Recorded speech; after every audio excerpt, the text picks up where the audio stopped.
Tonight on the Mac to the Future livecast. Go! I screw that up every week. I don't know why.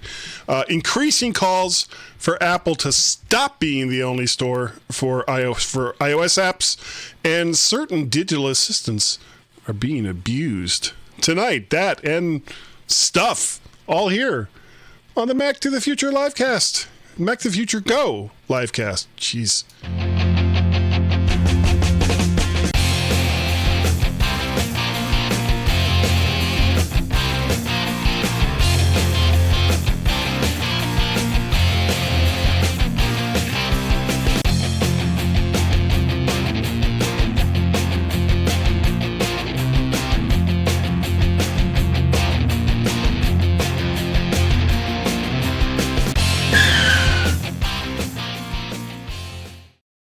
And here we go. And here we are. Once again, thank you all for joining us this evening. I am one of your hosts, Guy Searle. I do stuff. I do this. I do MyMac Podcast. I do Guy's Daily Drive, though not in a while. Though I do have one that I haven't edited because, I'm so lazy. Besides me, we also have Mr. Dave Ginsburg. Hello, sir. How are you? Hello, sir. How are you doing tonight? I'm doing just fine. Yeah. Yes. Yeah. I don't know. Where is that voice from? What is that from? I don't know. Maybe. Could be. Like some kind of weird Shaggy Fred mashup? I don't know. And speaking of a Shaggy Fred mashup, we also have Mr. Warren Sklar. Hello, Mr. Sklar. How are you? What? I didn't say it had to make sense. I was just toning out whatever you guys were trying to talk about there. Yeah. Okay. No, yeah, it works. Yeah. There you go. So you're back from all your various adventures? Weren't you just out in Vegas? Yes, that was the latest adventure. We got back 2 days ago. Lost all sorts of money. Now I really hope the new MacBook Pro does not come out because I can't afford it. So okay. So I might have to save up a bit again. Oh wait, you just got one last year, didn't you? A new MacBook Pro? Is Dave or is that not us? The point? Yeah, I think Dave, you froze. What happened, Dave? Yeah, he's frozen. We're having some. No, we can hear you. Mimo, yeah, we can hear you. Just Mimo live technical issues. I will come right back. Yeah. I don't really know what's going on. So, but while he does that, I have a 2018 15-inch Pro. Okay, what's wrong with that? It's possibly not the 2019. No, it's possibly 1 inch smaller than it needs to be. And so the 16 inch is going to be 1 inch bigger, and I need to pay that, get that 1 inch. Because it's like testosterone. You cannot have a big enough screen. Why have 15 inches when you could have 16? That's what she said. Exactly. Dave, are you back with us yet? I'm here, but my camera is giving me a wonky stuff. All right, let me try something here. I'm gonna go right to you. Nope, you're frozen there too. Yeah, he's frozen. I'm in Mimo. I could see my local picture moving. Okay, what I'm going to do is I'm going to give you a new link. Can you boot him out? Wait, if you give him a new link, then there's going to be two of them. No, because it's difficult to explain, but it's still the same input. It's just a different link. Okay. So, at least that's the theory. All right, I just sent it to him. This is very good, interesting stuff that we got going on here. So much fun. There he is. Hey, you look just the same. No, he hasn't clicked on the link, I'm sure, yet. I'm sure he's still working on it. It's not like automatic. You just kind of do it and it just opens. You got to actually do stuff. That's weird. So very weird. Right. Oh, there he is. Oh, there he is. He's back. Yeah, Okay, you're not frozen anymore. Huh? No, I'm frozen. And that's the original link, I'm too. frozen. So don't, No, I don't think disregard you the other are, one. Warren. I don't think you are. I'm not touching I'm anything. frozen. He's Let's do he's it. trying to be funny. All right. yeah. Under you know, I was just gonna say you sound like the Tin Man, The Tin Man from The Wiz. the Wizard of Oz. Okay. Dave, you're telling us all of us, that dark mode saves battery life by 30%. Where's that from? It was from imore.com. It was a couple days ago. I talked about this, actually. I spoke at the Silicon Valley Apple user group remotely the other day. And Nice. it was actually a new video that PhotoBuff released that was testing dark mode's impact on battery life. And they pitted two iPhones, the XS, and both with OLED displays head to head. And the dark mode increased the battery life by 30% according to this controlled test. I was pretty impressed to hear this. They have a chart on this site that from light mode to dark mode, and it definitely shows some increasing and promising results. And I'm not surprised because dark mode doesn't take as much battery power because it's not the the pixels are darker. Darker. Well, with OLED, isn't it like it's either on or off? How does that technology work? I think that's LED does that. LED either lights the light up or it doesn't light the light up. OLED still lights up the black, but it doesn't take as much energy to light up a black than it does a lighter color. Right. So potentially there is hope that this will help battery life probably on other phones too. They didn't show any data on older phones, but I would venture to say it is gonna have some dramatic help when it comes to battery life. Between that, that and the new the Mophie case came out today, the battery pack for the iPhone 11s and the Max. We're gonna have battery like all week, baby. Like it's gonna be like Monday through Friday on these new phones. So it's totally legit. It's talking about them. They came out with for the iPhone 11 Pro Max as well. Yeah, it's a juice, the juice air juice. Juice pack, Mophie juice pack. Yeah, I've had one of those. I didn't get one for the 8. That was and the biggest reason why was the 8's battery just seemed to last for like 2 days for me. It just kept going.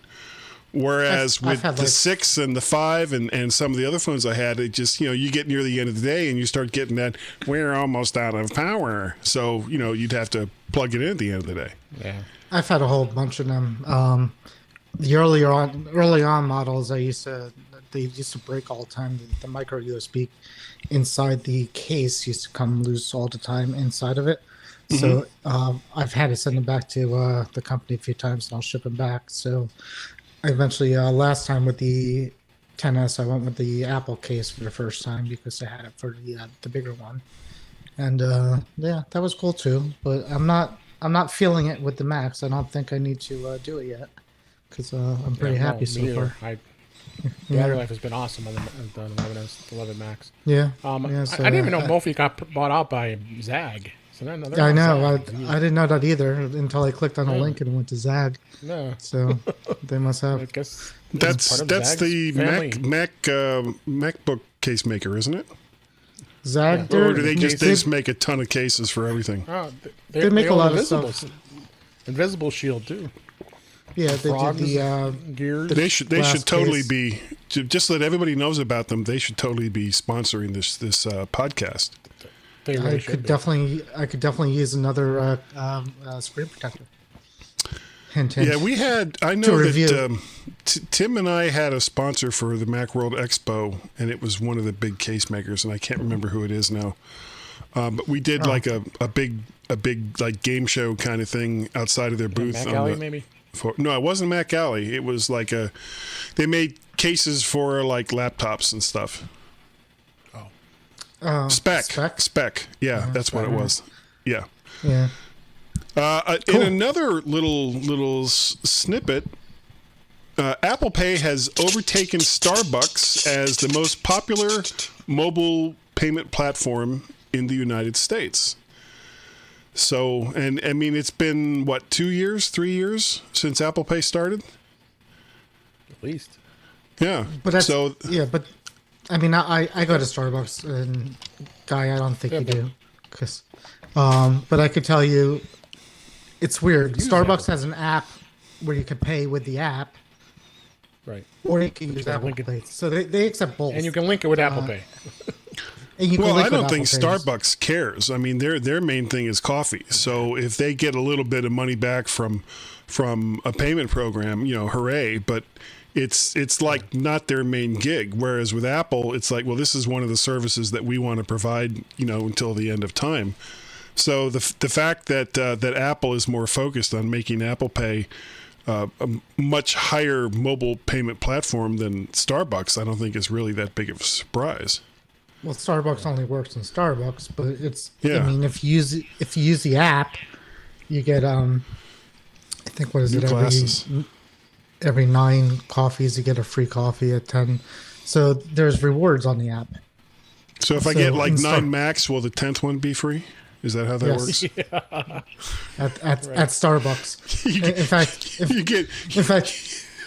No, you just actually walk into the Starbucks, and all the people using their Macs at the Starbucks, you just take one. You just walk in and say, "Oh, this is free. It's my 10th one." Yeah, you pull out your Apple credit card, and they've got like a little heart-shaped punch that punches out like part of it. When I go to Starbucks, what I'll do is I'll look around. I'll see I really do this. I look at everybody's computers to see what they're using, and you see mostly probably like old style Macs with the glowing logos. You see a whole bunch of them, and then I'll see the one guy with a Dell, and I'll look at him and I'll go, dude. I'm like, dude, you got a Dell. Dude, you got a Dell. What are you doing in this coffee shop? This is only for. Do you realize your screenplay is going to fail based on the type of computer that you have? That's how that works. Right. They're all writing screenplays at Starbucks. Evidently. That's exactly what people do at Starbucks on their Macs. They write screenplays. That's it. All right. That's all they do. Yeah. All right, let's move over to the main stories. Regulation and alternatives to the iOS Mac Store. There's a story from TechCrunch. TechCrunch. I had a weird run-in with one of the people that contribute to TechCrunch that I posted. I think it was this morning over on the Mac to the Future Facebook site. The whole Twitter thing between me and one of these writers. And he didn't write the story that we're talking about here, but one of the problems that I'm finding now with TechCrunch and why I'm probably going to stop going to them as for a source of anything is most of their stuff is behind a paywall now. So you can't even read it. You could also stop arguing with people on Twitter. Yeah, and actually, well, I could, but I won't. As it turns out, I was wrong. This story is from that author. So what I've got here is some of the story is behind a paywall, but the stupidest parts are still available. For example, before Apple introduced the App Store in 2008, companies could distribute third-party apps and web services without oversight. Consumers could buy floppy disks, download software from the internet, or connect to any website. There's more, but after a Twitter fight with the author over the worst parts of the article, why bother? This, yeah, TechCrunch. Yeah, the mere fact that this guy would talk about floppy disks as a valid means of distributing software, even in 2008, is ridiculous. And the rest of the story, for the parts that were free to look at, weren't much better. The whole thing about Apple's App Store, is it perfect? No, not in any means that you could possibly discuss. But what it does give you is relatively safe as compared to the Wild West on the Android side. Place to get applications at a reasonable price, and there is at least somebody watching the store. Now, it's not perfect, and Apple has certainly made their fair share of mistakes, but if they had gone down the same path as what Google did with Android, I have to wonder whether they would actually still even be viable as a platform. I agree with you 100% on that, because Google's App Store has been a mess since as long as I can remember. It's just, there's no control. It's a free-for-all. And yeah, I mean, Apple is controlling it, but yeah, Apple also is keeping the quality content that's in that store. I mean, granted, there are some crappy apps in there too. I must admit, but they do filter out a lot of the stuff that doesn't need to be in there, and not necessarily just really bad stuff, but just stuff that's just not quality. Just horrible apps. Well, and they also make sure that when informed that someone has stolen somebody else's app, they take care of it. Right. So developers have at least some way to get somebody to take off copycat apps. What do you think, Warren? Yeah, no, I agree. And I'm thinking back, and I don't think there's ever been a time I've been in the iOS App Store and wanted something that I couldn't get in the iOS App Store, like some kind of program or something. Google. I've had Google products and Android products, and I've been in the App Store too, and it's mostly like for the mainstream stuff, it's all the same stuff. It's just Google has these obscure, weird, there's a whole category of anti-malware products and utilities out there because they need them. But it's fart apps too. And I think. Well, I mean, we have fart apps. I think we have the fart up too. So I mean, yeah. So I don't think I've ever been there. I don't think I've ever been in there like wishing there was something in there that's not. But I will say I do miss the floppy disks from the drugstore. Remember going to the drugstores and there'd be that little the little, not a wall, but like a little turny thing of the floppy disk, and you could get like almost like the racks they used to have for comic books. Hey kids, comics. Except it was kids programs. It was floppies. They were $4.99. It's like everyone was like $5. You just pick up a few of them, and you bring it home. You load it up and play it for about 10 minutes, and it would be. Realize it's total crap. Yeah, you get what it's worth.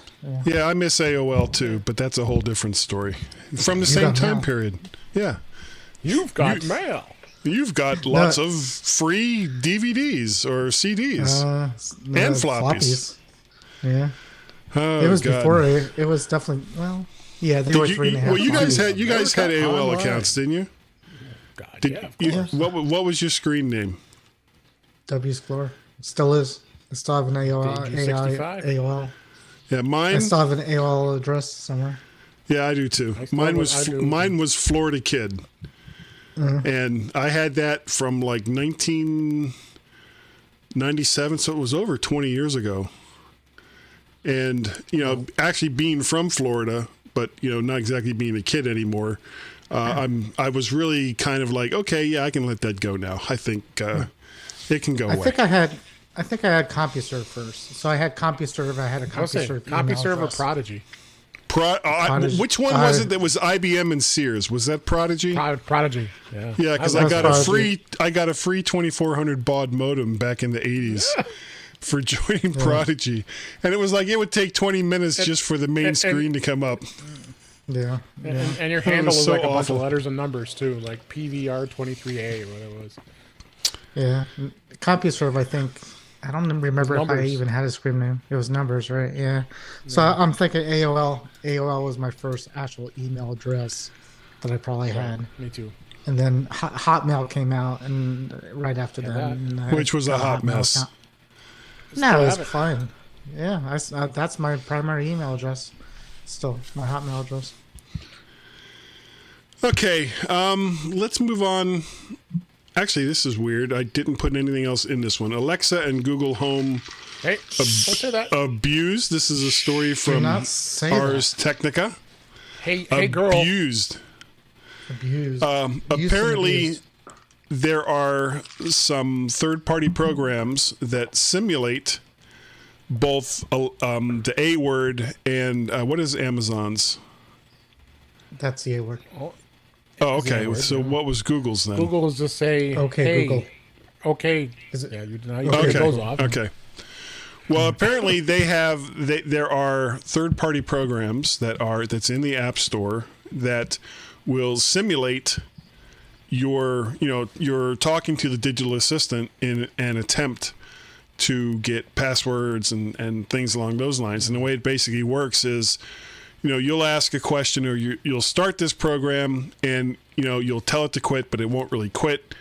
It'll still be active, and then when you ask a question, it'll pause. That pause as like it's going out to a server someplace and then coming back with the answer. So it's simulating the digital assistants in an attempt to fish for information from you. So I call it BS on that one. well, it's not entirely crazy. I mean, Those I have all the devices, and none of them actually will give you a password. There's nothing you can say to it that it will read you back a password. I have all three too. So- Yeah, there's literally nothing. It doesn't know your passwords, and it won't tell you the password. So that's just BS. The whole thing. Well, it's saying that these malicious apps use common building blocks to mask their behaviors. The first was exploiting a flaw in both Alexa and Google Home when their text-to-speech engines receive instructions to speak a particular character. The unpronounceable sequence caused both devices to remain silent even when the apps were still running. The apps used other tricks as wake words. My lucky horoscope is an invocation phrase used to start a particular skill or action. So it's using like skills and actions to trigger a lot of this stuff. At worst, it will turn on my lights. If you download one of these apps, it will turn on the lights or maybe like the TV. But that's all it's going to do for you. There's nothing malicious that it could do. Well, SR Labs privately reported the results of its research to Amazon and Google. Both companies removed the apps and said they're changing their approval processes to prevent skills and actions from having similar capabilities in the future. Good. Yeah. For them. Yeah, until the next thing that they find. Yeah, So- but it's the same. But it's the same thing when people find vulnerabilities in Apple stuff. It's researchers at SR Labs found a loophole where you could, if you do this exact thing, and we make fun of that. But then now you're saying the exact same thing about this stuff. It's the same thing. It's like, it's not a real world situation. It's a lab situation. In labs, you could do a lot of stuff, but in the real world, They'll you fetch can't. sticks. They'll, run to the fence and greet you when you come home. Poop on your lawn. Yeah, poop on your lawn. I'm talking about labs, Dave. Get off my lawn. You're rotten kids. I would have got away with it, too, if it wasn't for your stinking kids. All right. So, that's actually all the stories I have for this evening. Good. Let's talk about the October event. What October event? It's not going to happen, is it? It's not going to No, I happen. don't think there is. So, but I mean, Apple said that they were going to release the Mac Pro this year or in the fall of 2019. So I think what's going to happen. So, how is much the longer Mac do Pro's- they have? I think the Mac Pro is going to show up in the store probably within a week. So I think the Mac Pro is just going to drop. They technically already Announced it? announced it. They had a whole thing about it. So it's people know about it. People seen it. People touched it at the iPhone event. It's going to come out. It's going to just drop. Well, The, what about the 16-inch MacBook Pro that everybody's talking about? but that's vaporware. As far as we know, nobody's confirmed it that that's actually happening. But Apple Wang Chi certainly- Kuo of some kind of Yeah, Ming Chi's Analyst. close system. Yeah, Yeah. I mean, there's his rumors cousin of it. Fred. His cousin Fred said it was going to happen. So it might happen, but that needs an event. You can't just drop a new MacBook model without telling somebody about it first. They've done it before. No, they have not. Not a whole new brand of. I mean, they've updated the internals, but they've never dropped a new brand new model. Device. Yeah, and this would be a new model. I mean, yeah. when they dropped the 17-inch, there were a lot of people that are still hanging on to their 17-inch MacBook Pros because they like the larger screen. Obsolete now. So, do you think that a 16-inch MacBook Pro with the same or better internals would be a huge seller over a 15-inch? Do you think they'd even bother to keep the 15-inch well, if they had it's the same? It's supposedly the same size as a 15-inch, just the bezels are smaller, less. Right. Yeah. So, would I like my 15-inch Mac to have slightly more screen on it? Yeah. Am I going to pay $1,000 extra for it over the 15? I don't know. What else? Well, do you think that they'll keep the 15 around if they have the 16? Yeah. Because if you look at the lineup, their laptop lineup, they've pretty much. I think the MacBook is gone, isn't it? Yes. Yes. Okay, so you got the MacBook Air at 11 and 13 inches. Then you've got the MacBook Pro at 13 and 15 inches. So if they come out with a new model for the MacBook Pro at 16 inches, would it make any sense to still keep the 15-inch? Sure. But their phase. I think their goal is to transition away from the design of the 2016s to 2019. They're going to transition. People complained enough about the keyboard, and they're going to change that. People complained enough about the touch bar, so they might do something about that. But I think if they make it a bigger size and change the keyboard, they'll keep both around for a little bit, and then they'll transition everything over to the new design. And maybe we'll end up with a 14-inch and a 16-inch at one point, the new keyboard. All the rumor sites that I read say the ports are going to be pretty much the same. They don't think that's going to change. They think that maybe it's going to have a physical escape key now instead of the touch bar escape key. These are part of the rumors, and this is basically what people have been asking for. People have been asking for a physical key. People have been asking for more ports. People have been asking for a better keyboard. So, it depends on how much Apple's going to listen to what people ask for. And in typical Apple fashion, probably not a lot. So, I would expect that maybe it's a bigger screen and a different keyboard. And that's it. Well, with the advent of USB-C becoming more popular and prevalent amongst various computer devices, laptops, desktops, and the like, do you see Apple starting to phase out USB-A as a physical connector, especially considering its size versus USB-C? They did. They are. They do. But they still have A's on there, don't they? In the 15 and 13 inch? No.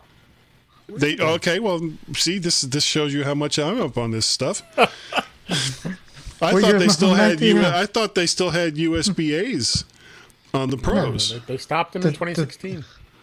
The MacBook Pro has the 15-inch has 4 ports. The 13-inch has 4 ports. The base 13-inch Pro has 2 ports. Still, and these are all USB-C.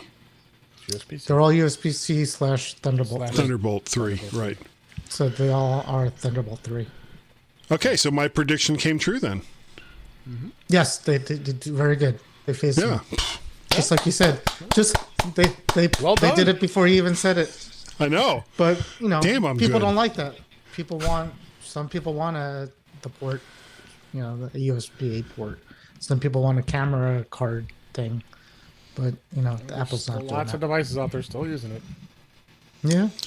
I just picked up a LaCie 2 terabyte USB-C drive that I'm going to carbon copy clone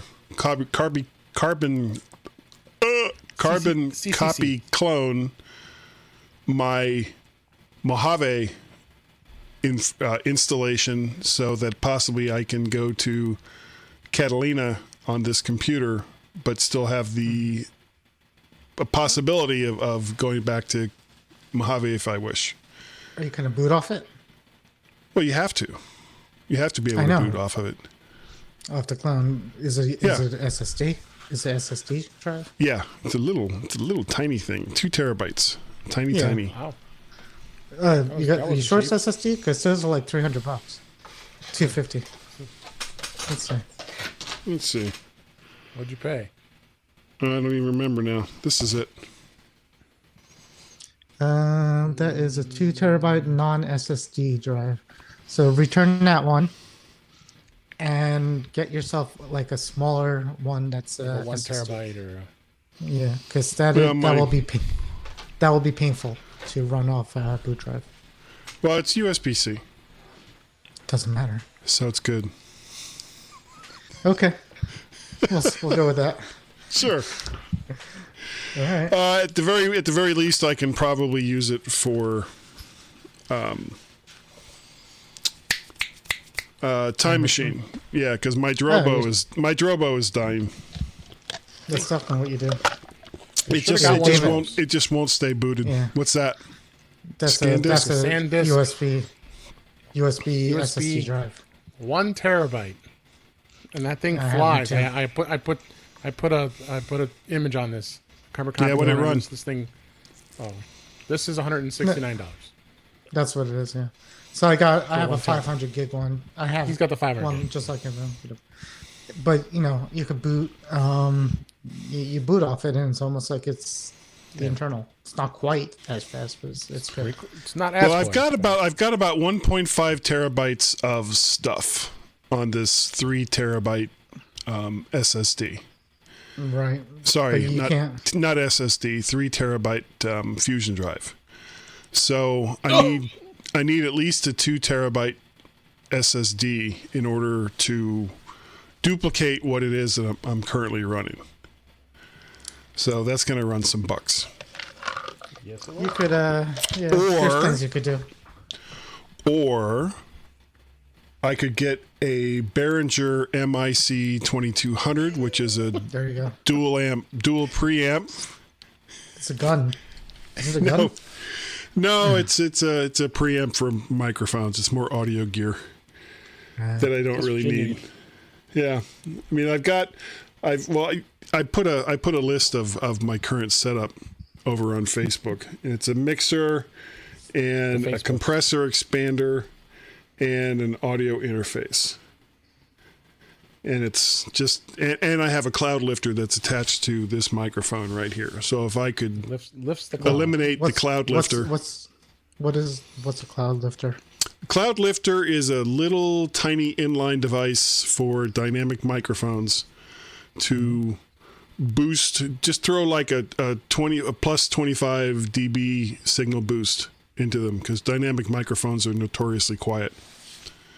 So instead of using the preamps that are built into a mixer or built into an audio interface, which typically aren't that good in the first place, the cloud lifter actually has a really, really nice preamp for what you're spending for it. Is this a dynamic mic? Well, you can't really tell that way, but you would have to look it up. Is that a Sennheiser? Yeah. What's the model think number? that's- Do you remember? Oh wait, it says, Isn't that the one you did the review on? yeah, it's a hand mic digital. A hand mic? Hand mic digital. It says. Don't worry about it. Blue moon, you left me standing alone. Now that everybody starts leaving. Nope, that's a dynamic microphone. Oh, okay. What's the So I should- ATR 2100 is too? Yeah. So I should get a cloud lifter.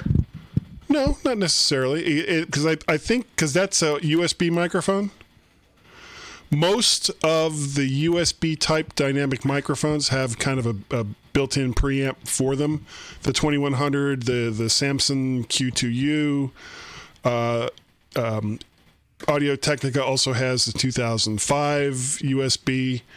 All of these kind of have, because it's getting power, you get that 5 volts power from the computer itself into the microphone if you're doing it through USB. So there's your boost right there. You get a little bit of boost right there. Now, how good that preamp is, I don't know. But I know that kidneys. I know that the ATR 2100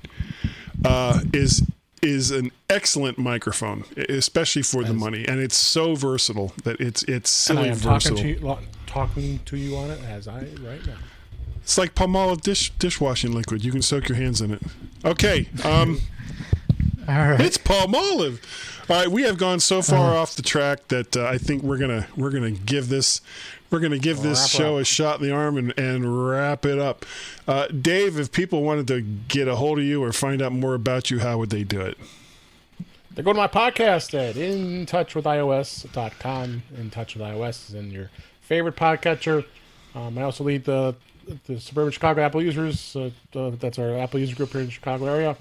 And Twitter, I'm on DaveG65. Okay. Send me a message. What about you, Warren?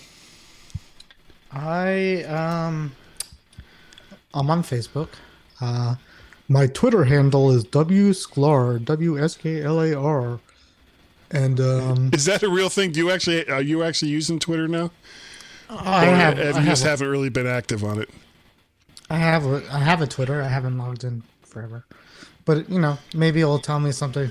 Somebody's looking for me, I guess. But you can try it. There's no reason why you can't try it. Tweet me. Is that what they say? Tweet me? Yeah, you can send me a tweet.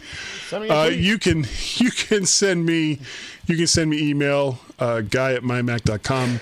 You can catch me on the Twitters. I am Mac Pettit and also Vert Shark. You can find vertshark.com has most but not all of the stuff that I do available on it right there.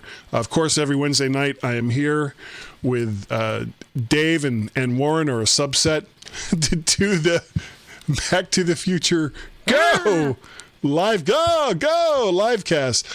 Now next, what is the date today? The 23rd. Next Wednesday. That's not Halloween, is it? No. Day before. Okay, so that's Halloween. That's Mischief Night. Mischief Night. Halloween. Yes. And so, as far as I know, we'll be doing another glorious Back to the Future Go live cast. And I guess... my travel. Where are you going? Vegas, baby. Vegas. I want to go to Vegas. I never get to go to Vegas. We go more... Combined, we probably go more times than you've ever been. Yeah, because I've never been there. Because he's never been. Probably just me. How hard would that be? In the last week. Yeah, that's more times than I've ever been there. All right. That is going to do it for this evening. Thank you all so very, very much for joining us here tonight on the Back to the Future Go livecast. And we will catch you all next week. Thank you, Warren. Thank you, David. Thank you, Aaron. Thank you. And Take care, guys. Say goodnight. Good night, Gracie. Good night, Good night, Gracie. Gracie. Gracie.